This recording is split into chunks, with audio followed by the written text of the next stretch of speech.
मिनश्शैतानिर्रजीम औज़ुबिल्लाहि मिनश्शैतानिर्रजीम बिस्मिल्लाहिर्रहमानिर्रहीम।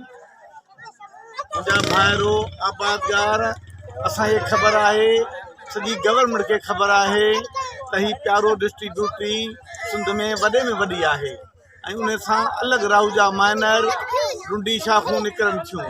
पर वॾी अफ़सोस जी ॻाल्हि आहे, जंहिंजी वेकर 33 फुट आहे पर उहा 10-12 फुट थी वई आहे खाटी न हुअण जे करे। जॾहिं त असां ते अॻे इंजीनियर पलिजे साहब ऐं नाइक साहब महिरबानी करे 30 RD ताईं करे ॾिनी आहे। बाक़ी हिन वक़्तु जेको हुसैन शाह साहब आयो आहे इंजीनियर, उन वाइदो कयो आहे त तव्हांखे आउं खाटी खणाए ॾींदुसि ऐं पकी कराए ॾींदुसि। जे कराए ॾींदो त हितां जा आबादगार ख़ुशहाल थींदा, कमंद पोखींदा, कणिक पोखींदा ऐं भाॼियूं पोखींदा। न त ॿी सूरत में जॾहिं जल जो पाणी साल्टी आहे त माण्हू मरंदे मरी वेंदा ऐं आह करीबा कहर खुदाई।